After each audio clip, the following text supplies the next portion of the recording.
Hi, this is Glenda.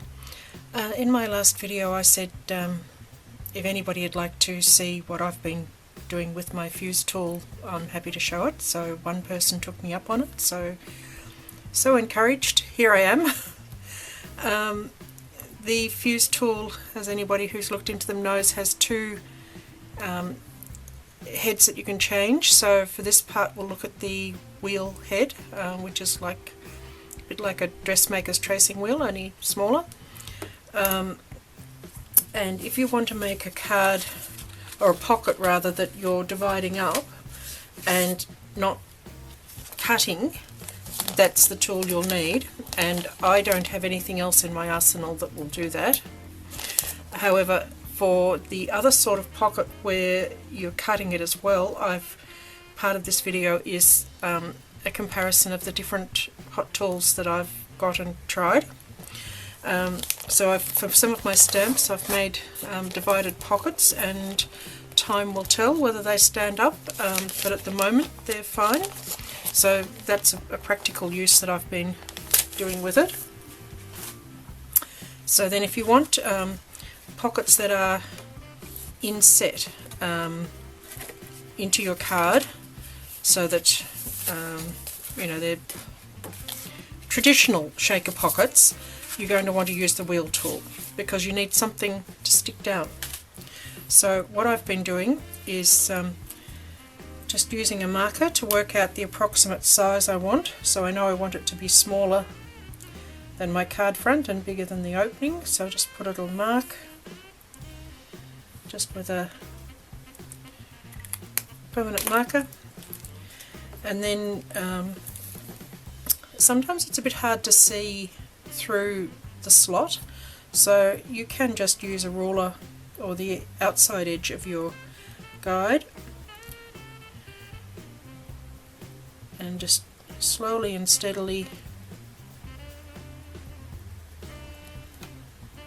fuse it.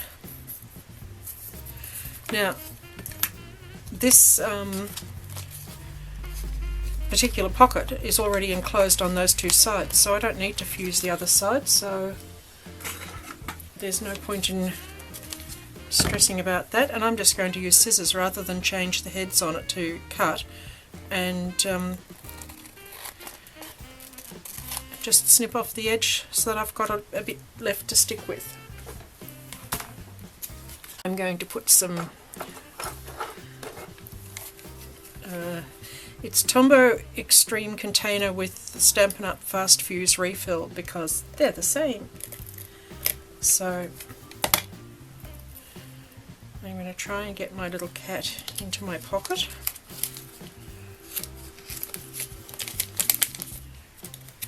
Yes, a wise person really would have done this before, but then she wouldn't have been filming and it wouldn't have been so traumatic.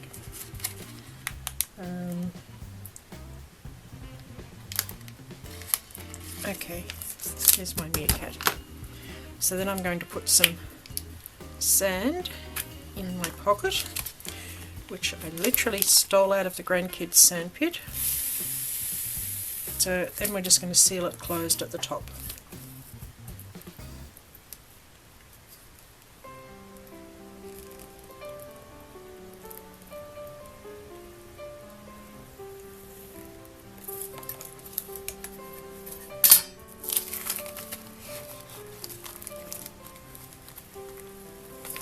So then I'm going to stick it down to the back of my card front. I'll have to trim this off fairly close because of the fact that I could have left less room.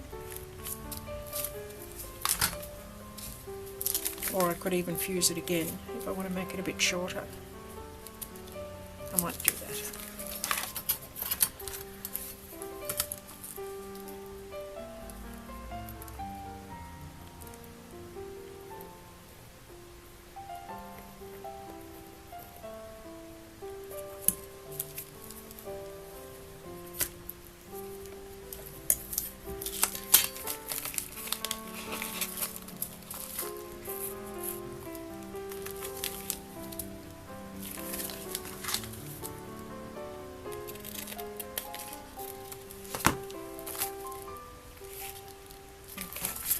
going to put my adhesive right around the edge of my shape.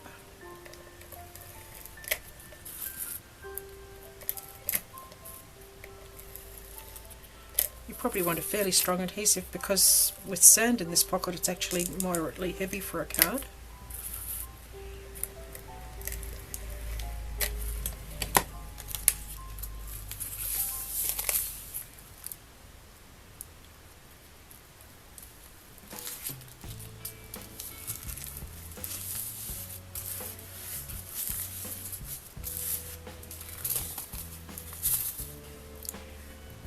Okay, so I'm going to stick a bit of the grass on the back, looking through.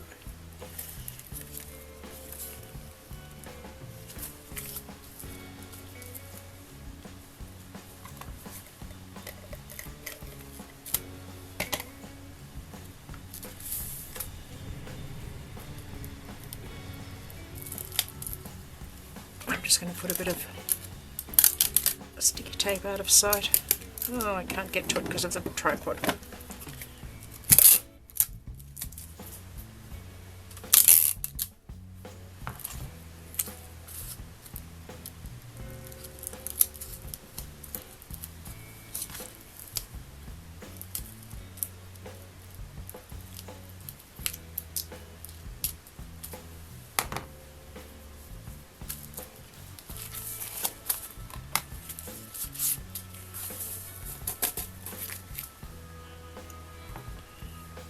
Okay, I'm just going to finish this off and come back. I'm just going to attach a bit of greenery to the front and then attach the whole thing to the front of my card and put a sentiment on it. Okay, so I finished my card and it comes together quite quickly with this. Now, they do say you can change the tip of this while it's hot, but I haven't tried it before, but I thought I'd turned this off and it turned out I hadn't, and I really want to change the tip, so I thought I'll just do that here. I'm just going to pop it in a little dish because it is hot, but just very gently with your pliers so you don't damage it. And that actually was quite easy. So I'll turn it back on to heat it up. So the other sort of shaker that I was talking about is what I showed in the previous video, where it's a detached pocket, and these two are like that, done with this pointed tip. And this one I used the spiky tip and went around and then trimmed with my scissors, and it works, but it's not as neat.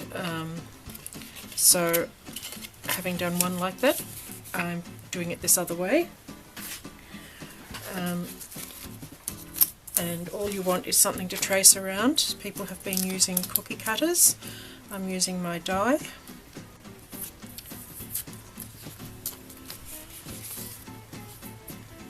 The other thing I didn't tell you was that the plastic pockets that I'm using are simply scrapbook album pages, because I've got quite a few of those that I'm not using, and it seems to be working quite well.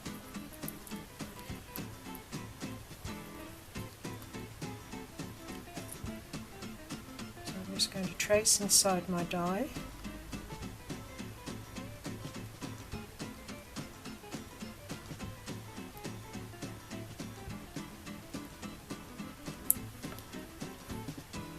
I'm going to leave the bottom open to fill the bottle.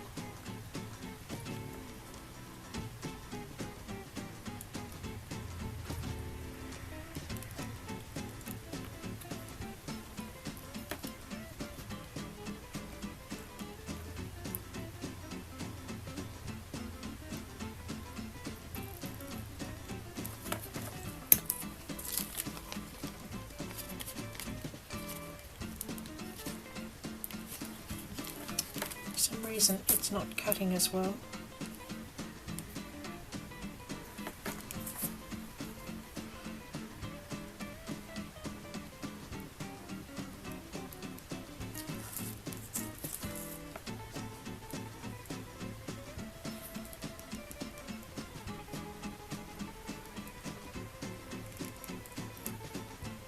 Sometimes it just does it first go, and sometimes you've got to go over it. I think it's probably getting tired like I am because we've been doing this all day.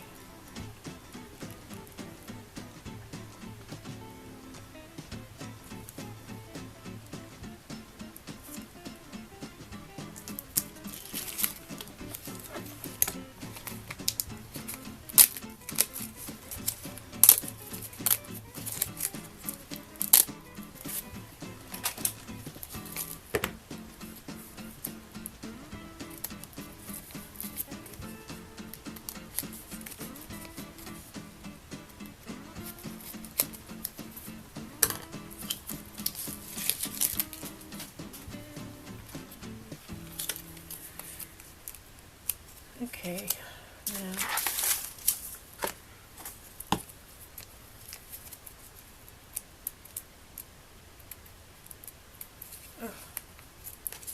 can't get it open.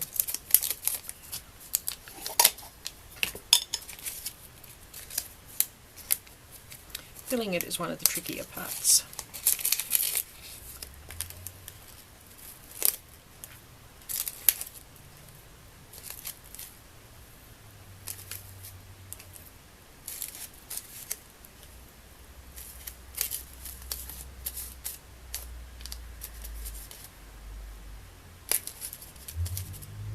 Okay, I'll probably do that. Is Stampendous shaved ice,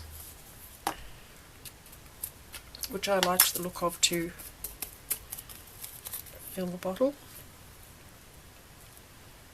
I'm just going to put this back on.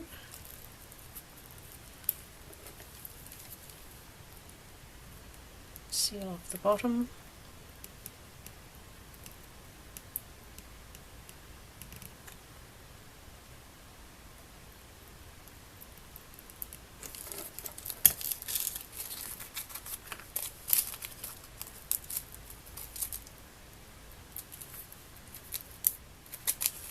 Hopefully that's all sealed,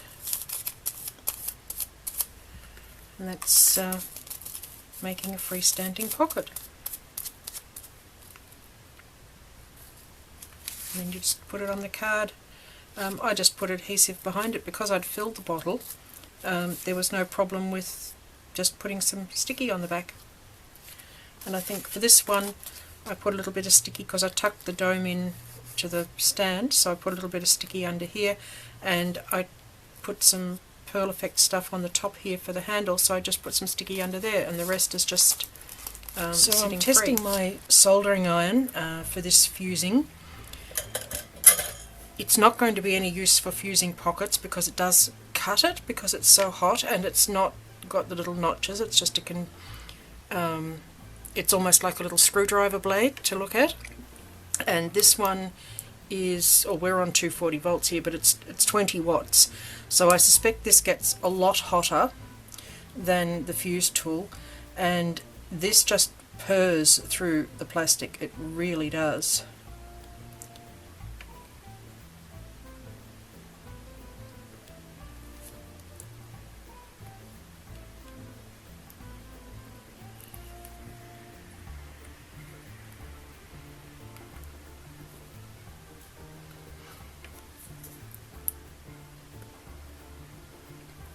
But it does smell. I think because you're melting plastic it's always going to smell. But that just pops straight off. It really does, as I say, purr through it. So if you've got a soldering iron and don't mind getting plastic on the end of it, that is an option. Now to try and fill my little star before I finish sealing it is painful.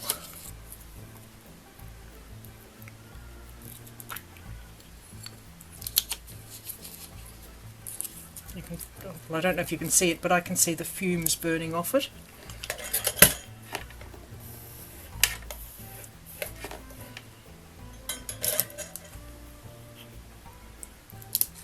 Actually, that helped to give it a wipe.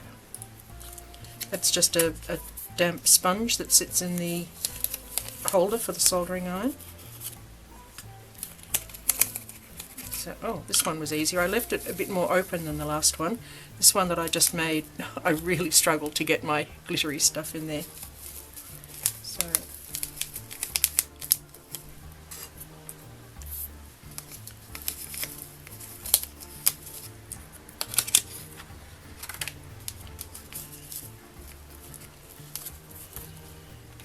I'm going to put my star back in place.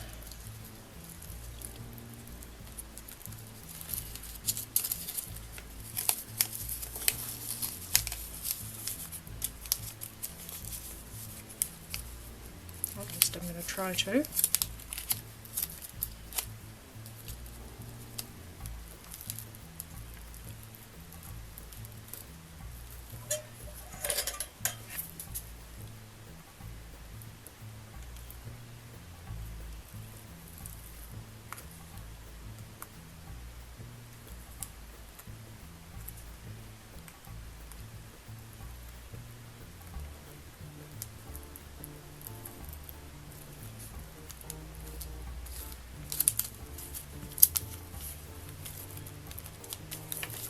One little bit on the end here.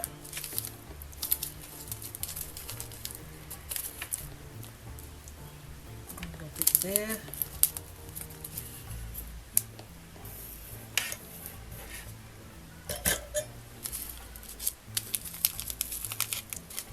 And that seems to be completely sealed.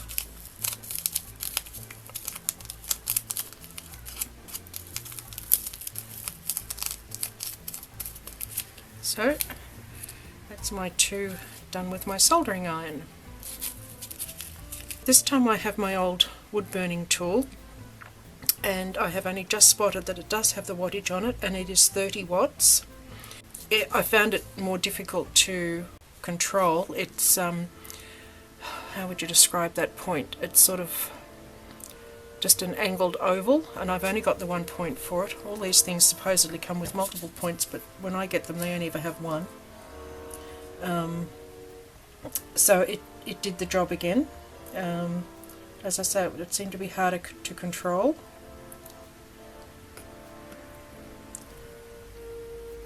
Of course it could just be that the fumes are all getting to me. You know, if you are sensitive to this stuff at all, don't try it. It's you know, burning plastic is always a bit iffy, but I can only assume, since the tool is marketed to do this, it's obvious. No, I was wrong. It's obviously hotter because it's literally melting it as opposed to just fusing it and cutting it, and the edges are messier because it's been on a fraction longer than the one I just did, so I guess it's getting hotter still.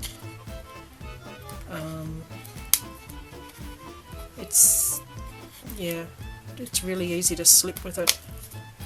I mean, it's still doing it, and if that was the only thing I had, I'd probably have a play and try it, but after this little test I won't be using it again for this.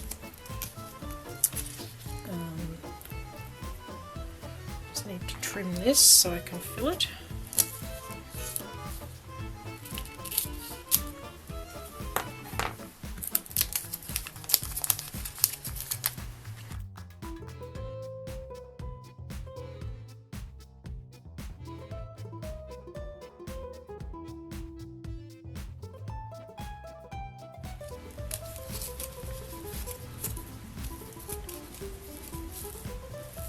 Okay, I'm kind of getting in a mess here.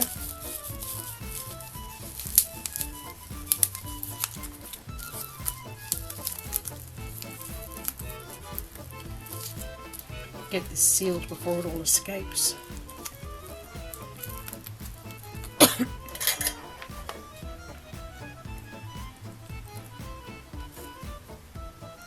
Yeah, it's definitely too hot.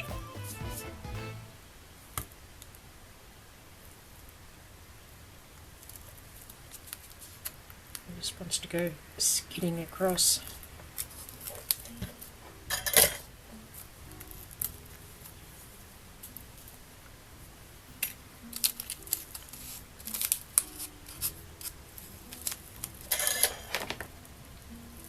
Oop. Said I'd try and melt off those little daggy bits.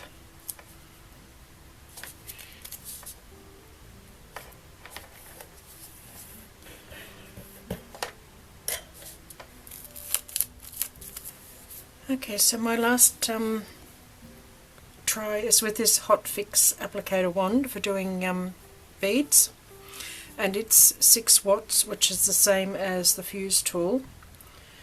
It does come with different heads, but none of them were really suitable because they're all designed for sticking beads.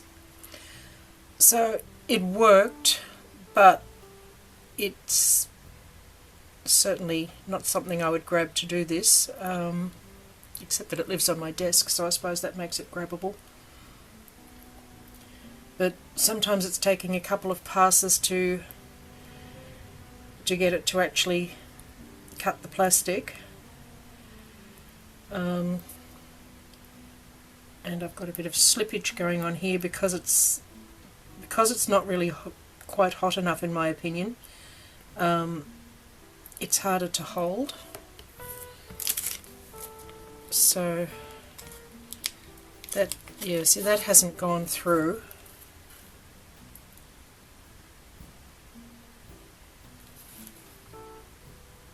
I mean, it can be done if it's all you've got and you're desperate. You just have to make a star in a plastic pocket. I mean, one option if you don't have any of these tools is simply to use a sewing machine and stitch edges.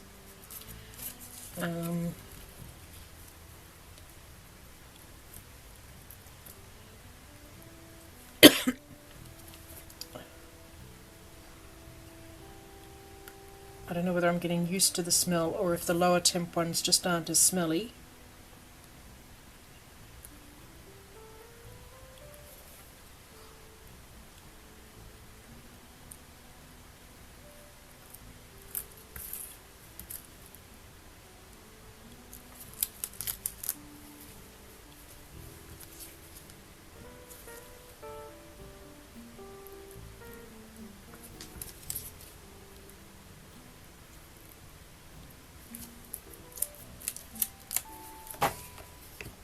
Okay, so far so good. Now, trying to fill it.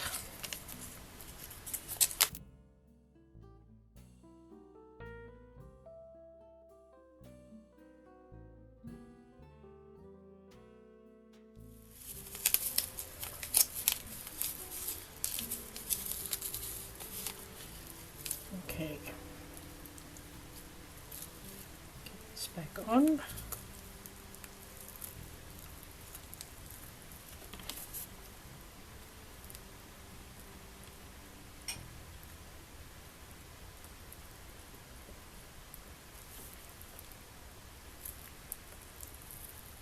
I mean, this glitter is not ideal because you do catch, when you go to close it, you do catch some of it in the edges, but I just wanted to use it up. And I'm not expecting it to shake or anything because it's not that kind of glitter. Oh, there we go.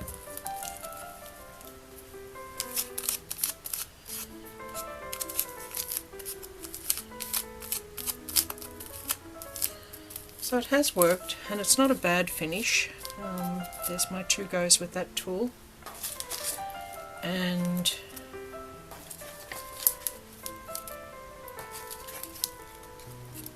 I suppose either of the other 2 gave a sharper edge on it.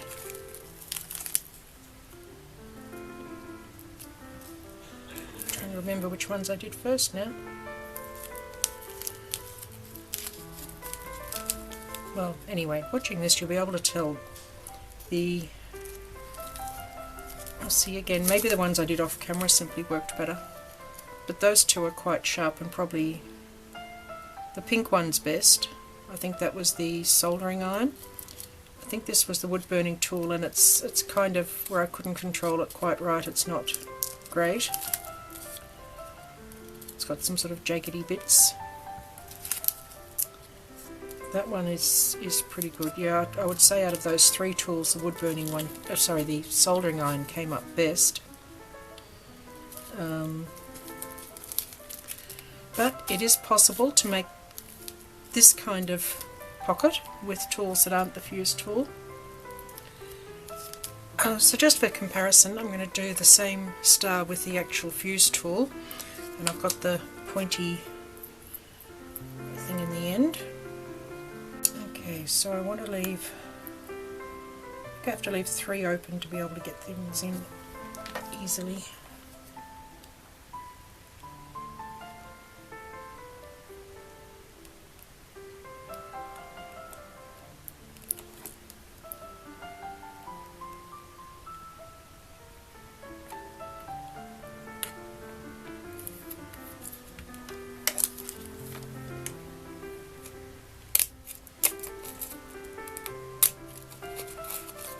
Okay, that looks fairly good. Get my messy glitter again.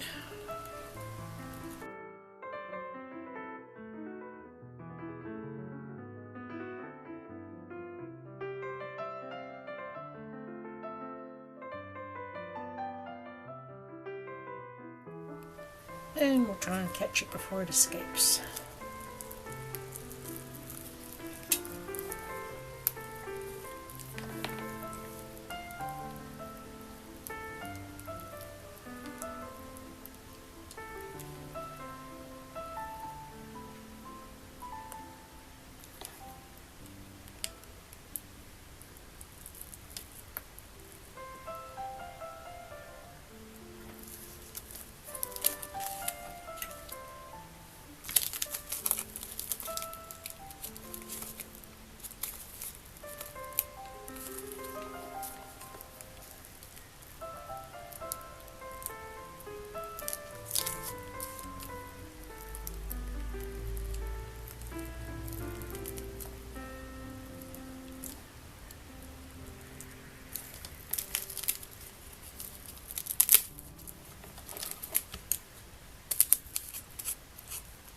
Okay, so after that little effort, I would have to say if I was making a whole bunch of these stars, I'd probably want to grab my soldering iron and just get it done.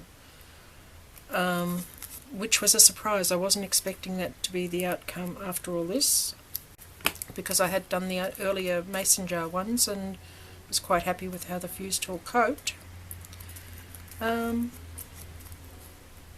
But I found that interesting. I wanted to see how different things worked inside these pockets, because they're flat, not everything works, and these ones are fairly small, so not everything works. So the first one I did was microbeads, and it really does work as a shaker. If you have even the tiniest hole in the sides, you'll find out very quickly. So microbeads are a good one. This next one is some black sand, and it fills the pocket and works well, but I wouldn't call it a shaker. This one is distress glitter, wherever the front of it went.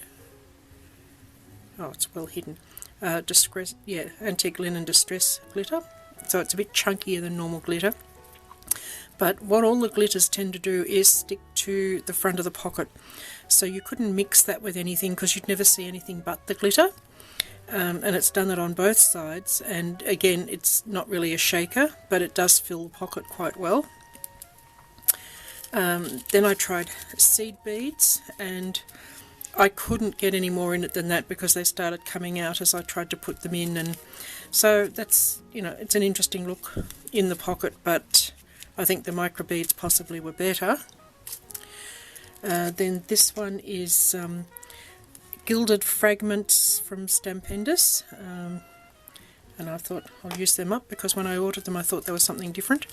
But again, it doesn't fill the pocket right to the corner, so it would depend. Like if this was a jar or something, it would work well. But for these ones with the little points, not quite as much, but that's what that looks like. Again, it doesn't shake.